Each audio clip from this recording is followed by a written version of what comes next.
Hello, hi everyone. Meanwhile, you can have a look at the table, like this colorful table which has like so many different colors and so many different things, and you can check if you have everything. Meanwhile, like others are joining, those who have joined right now, I'll just quickly tell you what we need today. We need brush pens, okay, we need watercolors, watercolor tubes, watercolor cakes, anything is fine, student watercolors, artist watercolors, any watercolors that you have, that will be totally okay. And if you don't have watercolors, you can also use poster colors, okay, that is also totally fine. Then we need paint brushes, okay, pencil, eraser, then marker, sharpener if you want, just to if you to have sharpened pencil, okay, and of course a drawing book, okay, or a drawing paper, but make sure your drawing paper should be little thick because we will be doing watercolors. So you need to make sure that your paper is not too thin, otherwise it becomes little wobbly, okay. So make sure good watercolor paper, okay, slightly thicker will be good, okay, or any drawing paper will be totally fine, okay.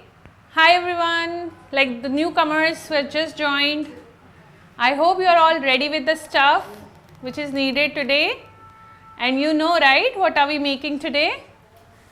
You must have seen the artwork on the website. We're going to create this beautiful, okay, brush pens are totally fine, okay, because this artwork is mainly about brush pens, we will be using brush pen for the 90% of our artwork. So we need brush pens. So yes, I'll just show you what brush pens I'm using. So I'm using these Camel Brush Pens, which are like 24 shades, and they have like really very like cool shades, like my favorite brush pen set. Watercolor paints and brush pens together. So let me just introduce to you what all materials we are using, okay. So I'm using Camel sketchbook, okay, which is like 140 GSM. The paper that is there inside, it's very thick, so which is perfect for the watercolors. Okay, you can also use cartridge sheets or any other watercolor paper that you have. Just make sure your paper should be thick.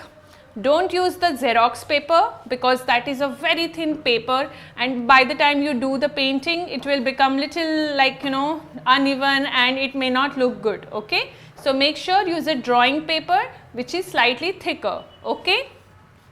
Then we need watercolor paints. So I am using Camel Artist Watercolours. You can also use student watercolors, or if you have poster colors you can use it. We just need two colors in watercolors. We need light blue and we need yellow ochre, okay. And if you don't have certain colors, I'll be helping you with what others color you can use, okay. Then I'm going to use a brush, okay. So this is a watercolor brush that recently Camel has launched, and it is perfect for painting with watercolors.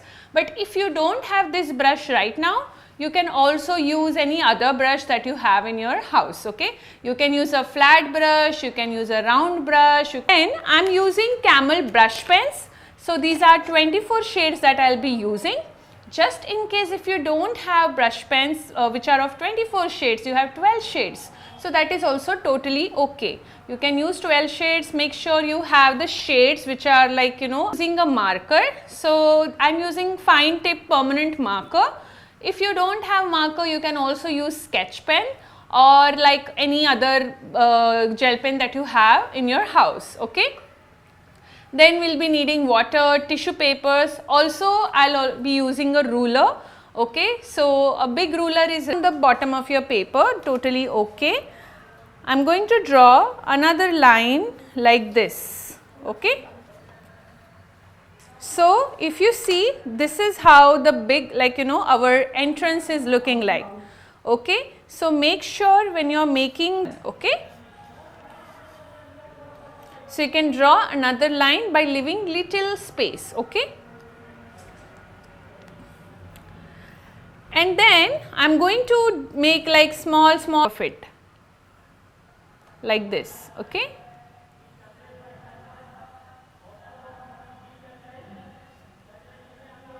and the same thing I will do on the other side. 3 and 4. So, I am able to fit 4 lines nicely. Okay. And also if you see, I have left some gap here on the right side, so that you will, like, you know, we can differentiate between the door. Okay. And it's totally fine. Okay.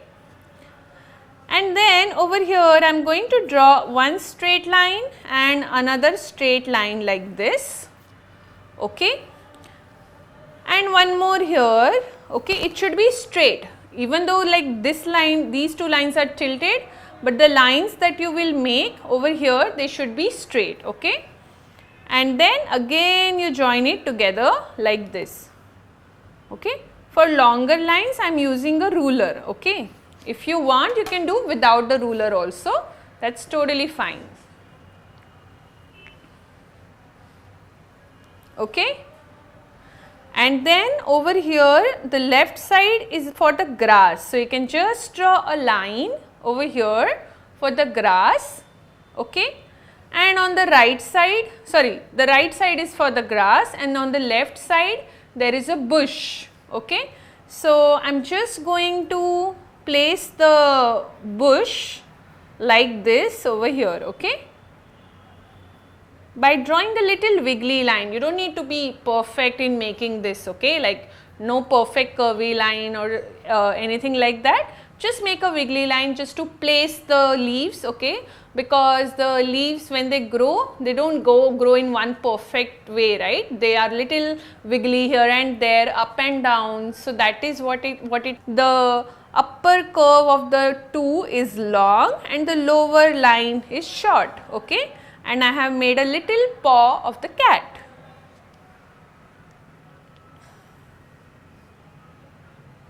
And then over here I am drawing another straight line. So, one here and one here, and I will join it together like this. Okay. So, I made 2 legs over there. The other leg of the cat is on the other side. So, that is not visible here. Only you can see 3 legs. Okay. Easy to draw it, right? And I am going to place the tail over here like this. Okay, simple tail. Okay, make the tail slightly curvy. If you make it straight, then it might look like the cat is angry. Okay, so make sure, try to make the tail slightly wiggly or curvy. Okay.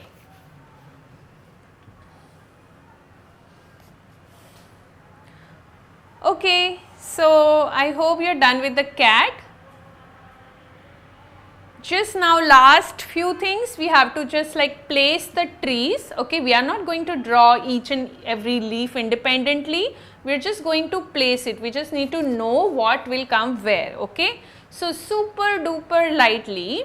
Okay, it's your drawing. So you have a choice to decide what you want to keep in the drawing and what you don't want to. Okay, and you can use your own creativity and add a few more stuff, you know, like I think the butterflies also is a good idea, you know, because wherever there are cats, you know, I am sure some butterflies the cats will try to, you know, chase, and maybe you can show some like a lizard if you like a lizard.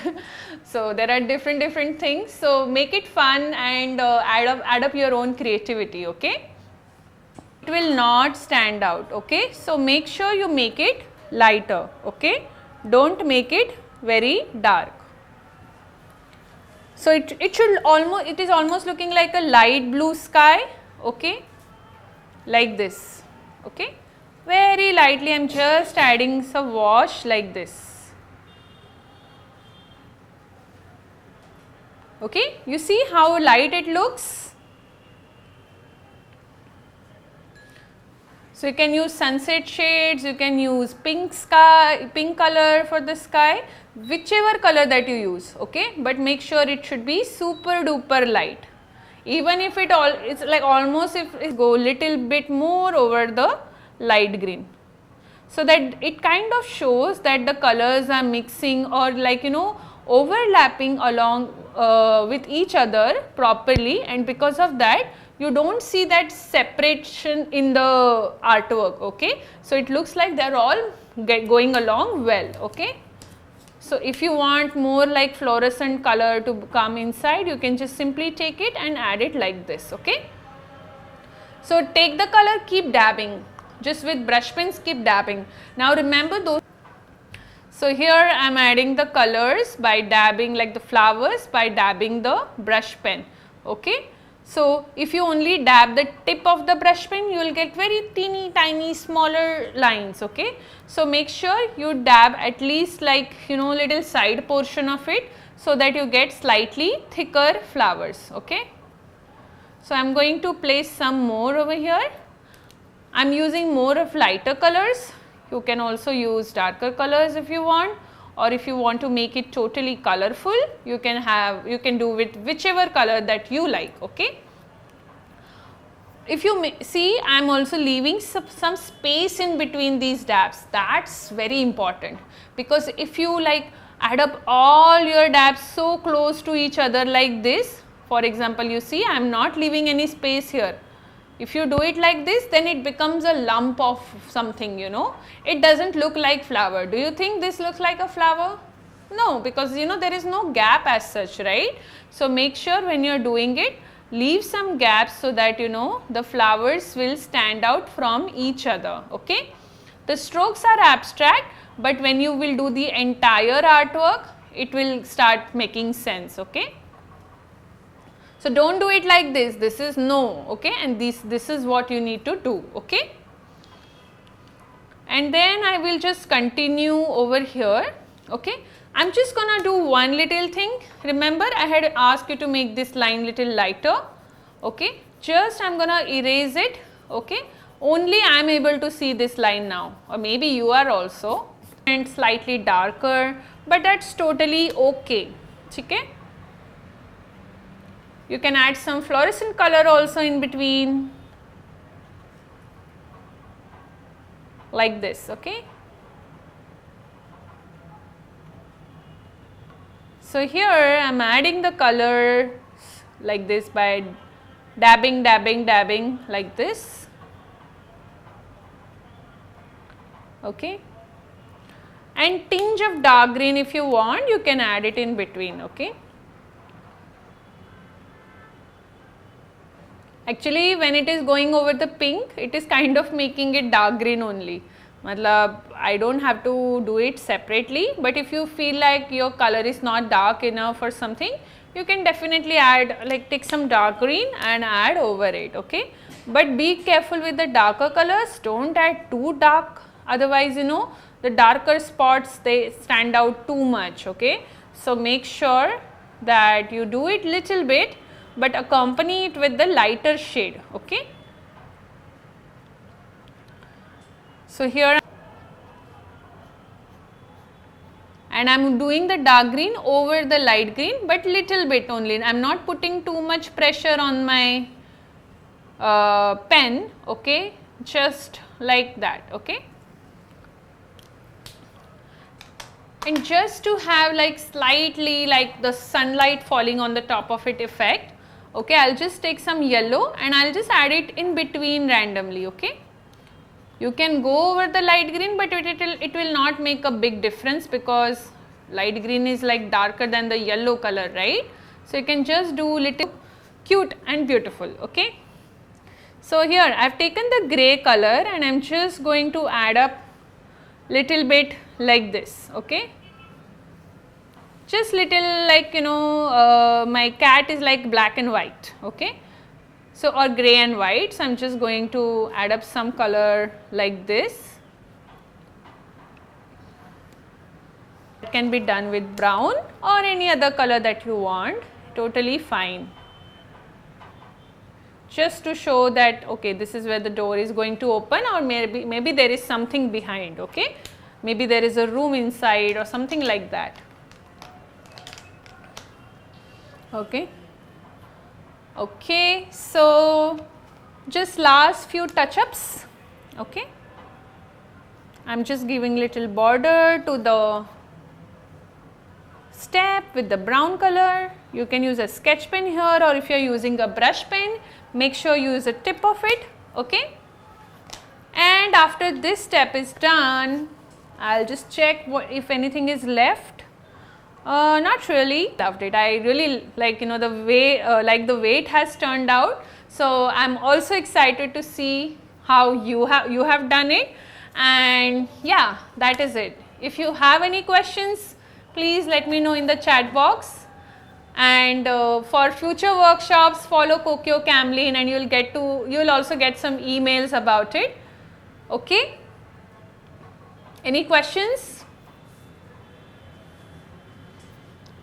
Okay, great then. So I'll see you in the next class. I mean next month maybe. Okay. Chalo. See you soon then. Bye bye. Take care. Have a nice Sunday. Yeah. You waited.